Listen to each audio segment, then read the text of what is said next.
Hello बच्चों, तो स्वागत है आपका एपीएस ऑनलाइन क्लासेस के अंदर। 10th क्लास का चैप्टर नंबर 5 केमिस्ट्री वाले पोर्शन से अपना चल रहा था, जिसमें हमने अम्ल और क्षार की प्रमुख अवधारणाएं पढ़ी थी। अम्ल और क्षार की परिभाषाएं या उनको हम कैसे पहचानते हैं, इसको हमें अलग अलग वैज्ञानिकों ने अलग अलग तरीके से हमें समझाया था। 3 प्रकार की अवधारणाएं हमने पढ़ी थी। कौन कौन सी थी? सबसे पहली कौन सी अवधारणा थी? आर्रेनियस की अवधारणा। सेकंड नंबर थी हमारी ब्रोंस्टेड-लोरी अवधारणा, और तीसरे नंबर पे लुईस की अवधारणा हमने समझी थी। ठीक है, उसके बाद अपना अगला टॉपिक आता है अब इन सबको पढ़ने के बाद कि अम्ल और क्षार के वास्तविकता में सामान्य लक्षण क्या क्या होते हैं। ठीक है, तो ये सब कुछ अब अपन पढ़ने जा रहे हैं। ठीक है, सामान्य गुण कौन कौन से हैं? तो सबसे पहला गुण होता है अम्ल और क्षार का कि अम्ल स्वाद में खट्टे होते हैं और क्षार कड़वे होते हैं।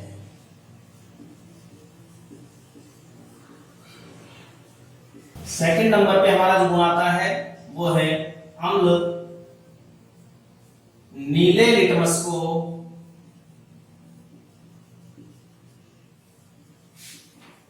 लाल, जबकि क्षार लाल लिटमस को नीला कर देते हैं।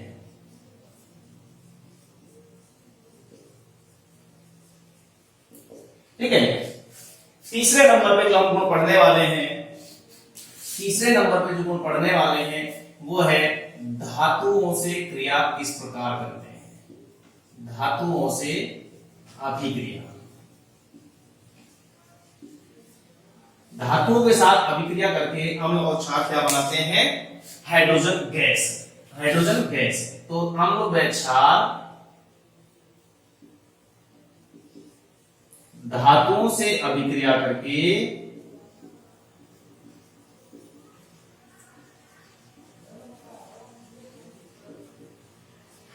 क्या देते हैं? हाइड्रोजन यानी कि H2 गैस बनाते हैं या गैस देते हैं, तथा लवण बनाते हैं।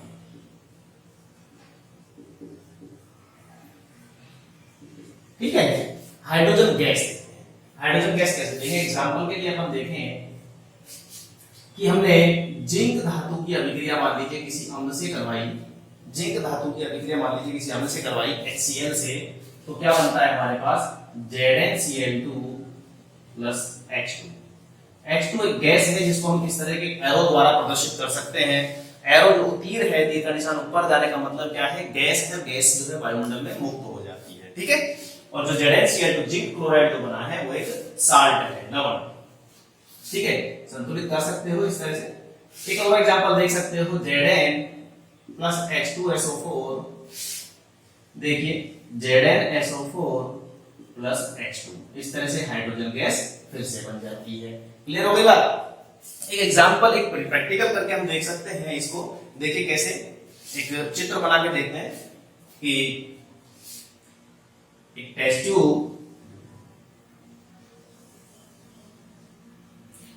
ट्यूब लेंगे और उसमें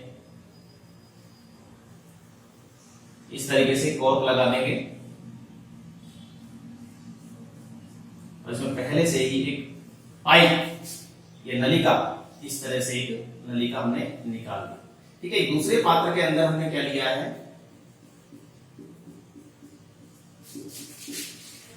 साबुन का विलयन।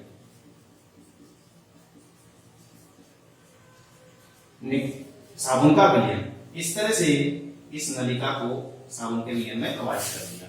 इसके अंदर क्या है? प्रणाली के अंदर देखिए, ये जो सेकंड नंबर की अभिक्रिया हमने कर रखी है Zn प्लस H2SO4, यानी कि जिंक और H2SO4 सल्फ्यूरिक अम्ल हमने इसमें भर रखा है। जिंक जो है उसको पाउडर रूप में नहीं, चूर्णित रूप में डाल दिया इसके अंदर ताकि अभिक्रिया जल्दी हो। ठीक है, अब इसको हम क्या करते हैं? गर्म करते हैं। गर्म करते हैं बर्नर द्वारा। ठीक है, गर्म करते हैं। गर्म करने से क्या होगा कि अभिक्रिया होगी, बिना गर्म किए अभिक्रिया होती है, गर्म करने से थोड़ा ज्यादा हो जाती है अभिक्रिया, ज्यादा ज्यादा गैस निकलेगी, यहाँ से कोई भी गैस निकलेगी, गैस निकलेगी, वो कौन सी गैस होगी, हाँ अभी पता करते हैं इसको। ये गैस जाएगी यहाँ होके, ये गैस यहाँ होके जब जाएगी तो साबुन के विलयन के साथ में क्या करती है, बुलबुले बनाती है, और ये बुलबुले बाहर आएंगे, बुलबुले बाहर आएंगे। ये गैस जो है इसको अपन क्या करते हैं फिर एक माचिस की तिल्ली द्वारा, ठीक है, माचिस की तिल्ली जब लेके आते हैं तो ये जो है इस तरह से फटता है। ये बुलबुला जब फटेगा तो फट फट की ध्वनि होगी,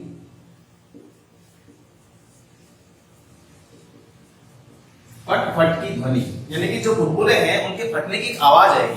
बुलबुलों के फटने की आवाज कब आती है, जब उसके अंदर भरी हुई कोई गैस जल रही हो, जब गैस जल रही हो, ठीक है। नॉर्मल जो बुलबुले होते हैं, झाग के जो बुलबुले होते हैं, साबुन के बुलबुले, उनका हाथ लगा के देखेंगे आवाज नहीं आएगी, लेकिन इन वाले बुलबुलों को जब अपन हाथ लगाते हैं तो आवाज आती है।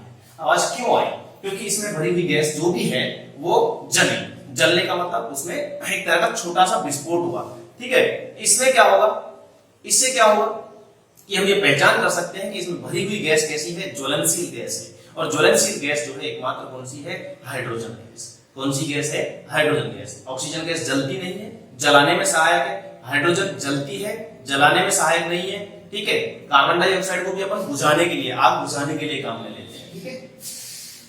तो इसका मतलब कंफर्म हो गया कि जो निकलने वाली गैस है वो कौन सी है, H2 गैस। क्लियर हो गई बात, ठीक है। चलो इसको एक बार उतार लो,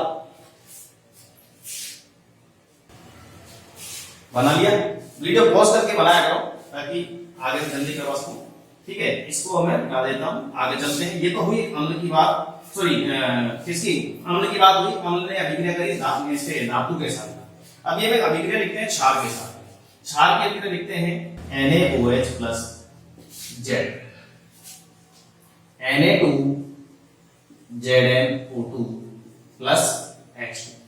इस तरीके से एक लवण बनेगा, सोडियम जिंकेट, सोडियम जिंकेट बनेगा।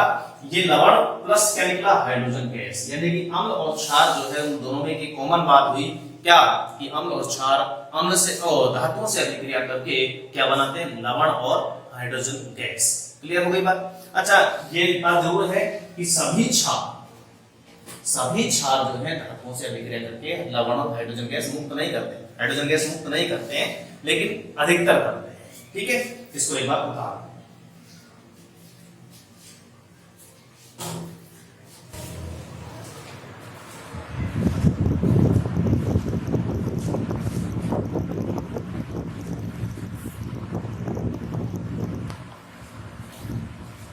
कंटिन्यू करते हैं। नेक्स्ट चौथे नंबर का जो गुण है वो हम कर रहे हैं अम्लों की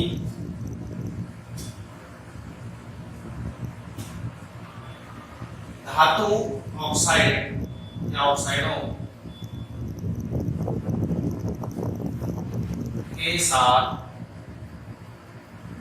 अभिक्रिया।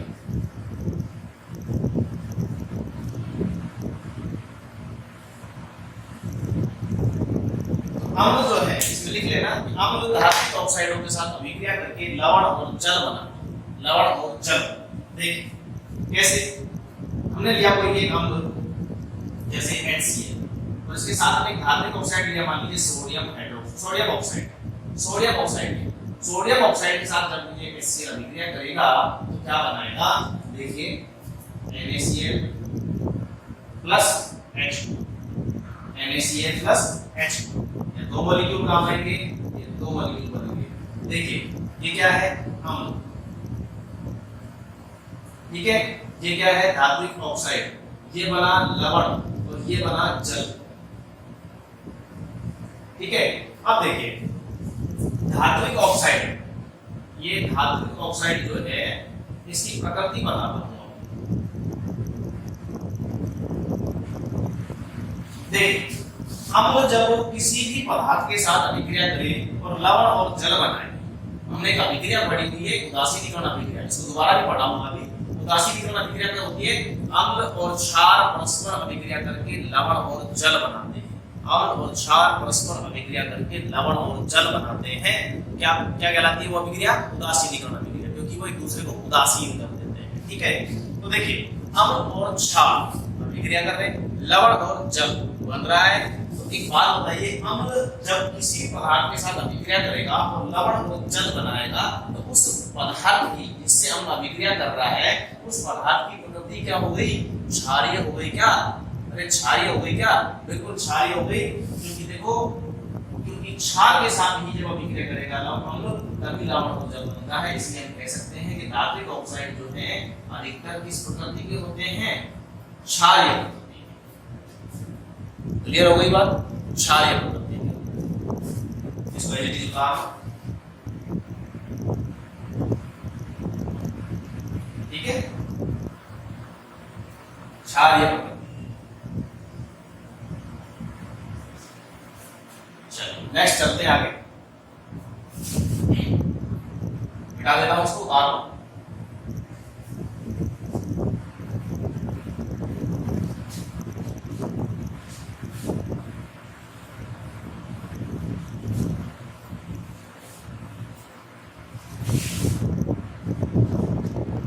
नेक्स्ट देखिए कौन सा था? पांचवा। पांचवा गुण कौन सा है? अम्लों की, सॉरी, अम्लों की अभिक्रिया हमने देख ली थी धात्विक ऑक्साइडों के साथ। अब देखेंगे हम क्षारों की अधात्विक ऑक्साइडों के साथ।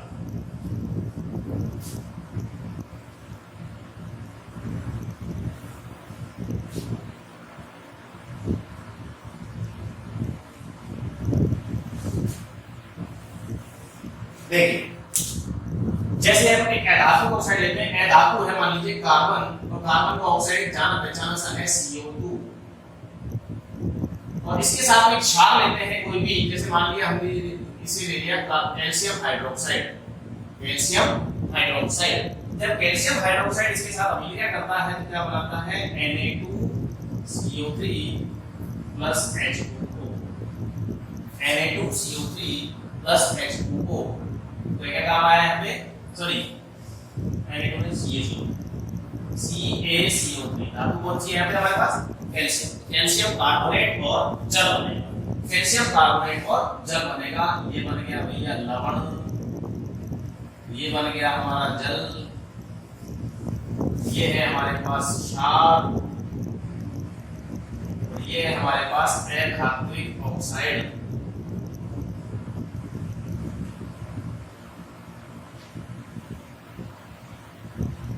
ठीक है, फिर वही बात आ गई कि अम्ल और क्षार आपस में अभिक्रिया करके लवण और जल बनाते हैं। यहाँ अम्ल तो कहीं दिख ही नहीं रहा, लेकिन क्षार किसी पदार्थ के साथ अभिक्रिया कर रहा है अधात्विक ऑक्साइड के साथ, और लवण और जल बना रहा है। तो इससे ये कंफर्म हो गया कि ये जो CO2 है, ये जो अधात्विक ऑक्साइड है, इसकी प्रकृति कैसी है? अम्लीय प्रकृति। क्लियर हो गई बात? तो धात्विक ऑक्साइड किस प्रकृति के होते हैं? अम्लीय प्रकृति के। और धात्विक ऑक्साइड अभी बताया था क्षारीय प्रकृति। छठे नंबर पे आते हैं हम। छठा गुण पढ़ते हैं अम्लों की धातु कार्बोनेट के साथ अभिक्रिया।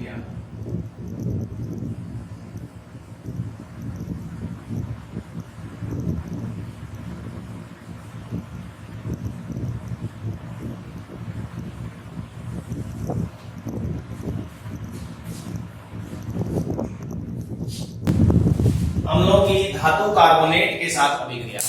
धातु कार्बोनेट क्या होते हैं? जैसे मान लीजिए हमने धातु कार्बोनेट लिया, धातु ली सोडियम, और धातु इसका सोडियम का कार्बोनेट क्या हो जाएगा? Na2CO3। इसकी अभिक्रिया किसी एक अम्ल के साथ करवाते हैं, बहुत जाना पहचाना सा एक HCl ले लिया मान लीजिए अपन ने। ठीक है, क्या बनेगा? Na और Cl दिख रहा है तो NaCl, हाइड्रोजन और ऑक्सीजन दिख रही है तो H2O, और CO2 अपने आप निकलेगी क्योंकि कार्बोनेटों में से CO2 जल्दी निकलती है। कार्बोनेट हमेशा CO2 गैस देते हैं। तो देखिए HCl क्या है? अम्ल, और ये क्या है, धातु कार्बोनेट।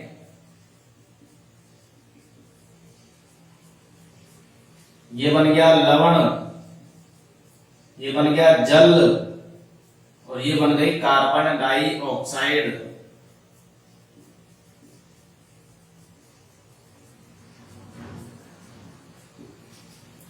ठीक है भैया, तो ये बन गई कार्बन डाइऑक्साइड। तो हम क्या लिखेंगे इसमें, एक ही लाइन लिखनी है मात्र कि अम्ल धातु कार्बोनेटों के साथ अभिक्रिया करके लवण जल बनाते हैं तथा कार्बन डाइऑक्साइड गैस मुक्त होती है। लवण में जल बनाते हैं तथा कार्बन डाइऑक्साइड गैस मुक्त होती है या मुक्त करते हैं। उतार लो इसको, परिभाषा लिख के, मतलब इस तरह से लाइन लिख के और इसको उतार लेंगे। ठीक है, इसी तरह से हम एक और गुण लिख सकते हैं, अम्लों की धातु हाइड्रोजन कार्बोनेट के साथ अभिक्रिया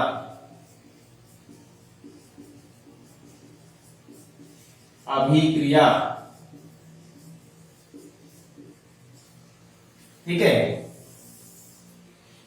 धातु हाइड्रोजन कार्बोनेट हमने लिया, मान लीजिए HCl, हमने ले लिया NaHCO3, sodium hydrogen carbonate, baking soda, sodium hydrogen carbonate, baking soda, खाने का सोडा होता है। सेम उत्पाद प्राप्त होंगे, सेम उत्पाद प्राप्त होंगे NaCl, H2O और CO2। क्लियर, बस यहाँ 2 HCl काम आएंगे, यहाँ एक ही HCl काम आएगा। ठीक है, और यहाँ 2 NaCl बनेंगे, यहाँ एक NaCl बनेगा। उत्पाद सेम प्राप्त होंगे, क्वांटिटी अलग अलग होगी। वही देख लो, सेम परिभाषा लिखनी है कि अम्ल धातु हाइड्रोजन कार्बोनेटों के साथ अभिक्रिया करके लवण जल और कार्बन डाइऑक्साइड गैस बनाते हैं, या लवण में जल बनाते हैं तथा कार्बन डाइऑक्साइड गैस मुक्त करते हैं। उदाहरण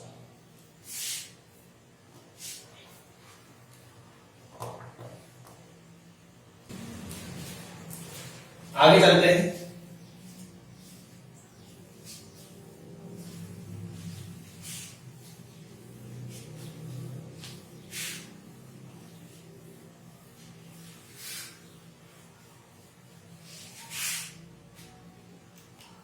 सातवां गुण देखेंगे, सातवें गुण में लिखेंगे अम्ल व क्षारों के जलीय विलयन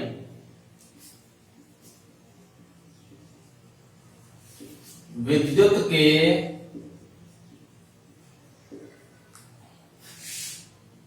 सुचालक होते हैं।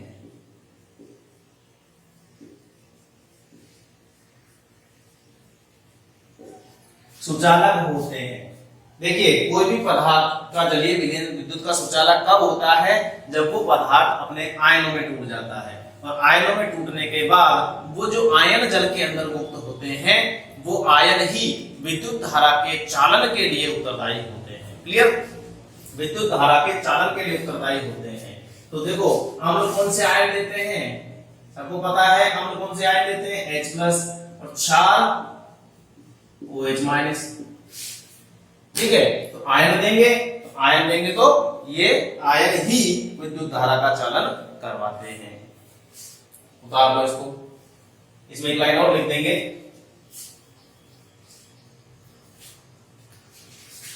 इसीलिए इनका उपयोग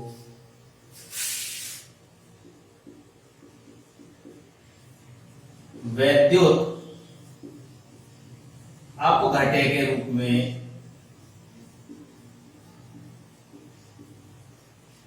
भी किया जाता है। ठीक है, 8वें नंबर पे अपन लिखेंगे उदासीनीकरण अभिक्रिया।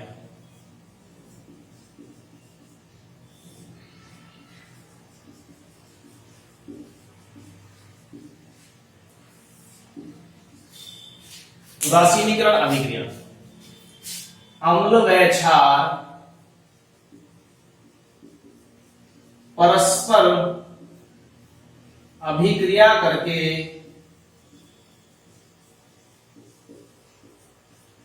एक दूसरे को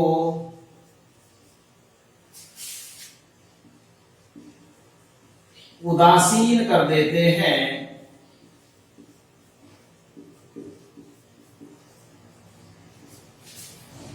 यह अभिक्रिया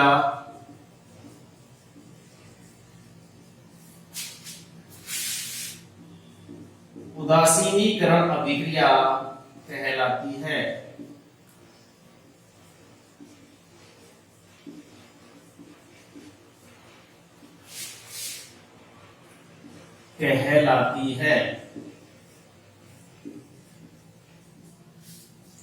एग्जाम्पल देखेंगे इसके अंदर। सबसे अच्छा एग्जाम्पल है NaOH plus HCl, NaCl plus H2O। NaCl plus H2O, तो ये है हमारा क्षार सोडियम हाइड्रोक्साइड, ये है हमारा अम्ल HCl, ये हो गया लवण सोडियम क्लोराइड, और ये हो गया जल। ठीक है, तो सोडियम हाइड्रोक्साइड और हाइड्रोजन क्लोराइड की अभिक्रिया द्वारा सोडियम क्लोराइड और जल बनता है। यह अभिक्रिया उदासीनीकरण अभिक्रिया कहलाती है। तो ये हुआ हमारा टॉपिक फिनिश, अम्ल और क्षार के सामान्य गुणधर्म। ठीक है, अगले टॉपिक में हम पढ़ेंगे पीएच। पीएच क्या होती है, इसके लिए मैं तुम्हें एक गुणधर्म 9वें नंबर का गुण बता रहा हूं। अम्लों की पीएच,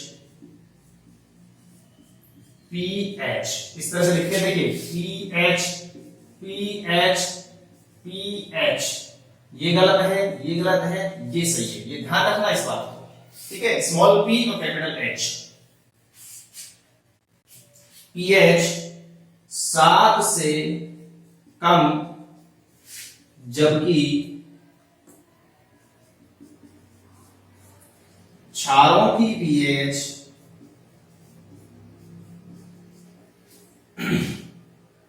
7 से अधिक होती है। क्लियर? अम्ल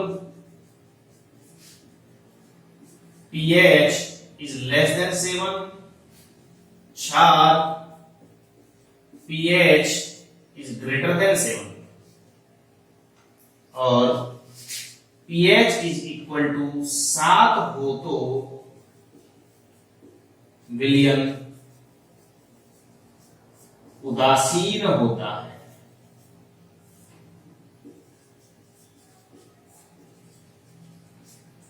ठीक है, जैसे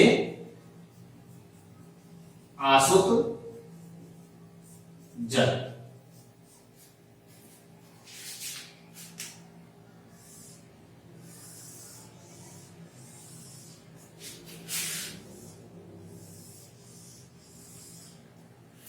अब अपना अगला टॉपिक अपने को मिल गया, पीएच क्या होती है, पीएच किस तरह से ज्ञात करते हैं, अम्ल की पीएच कितनी होती है, 7 से कम क्यों होती है, क्षार की पीएच 7 से ज्यादा क्यों होती है, इन सब का कारण, इन सब की परिभाषा, पीएच, पीएच स्केल, ये सब कुछ अपन अगले टॉपिक में पढ़ेंगे।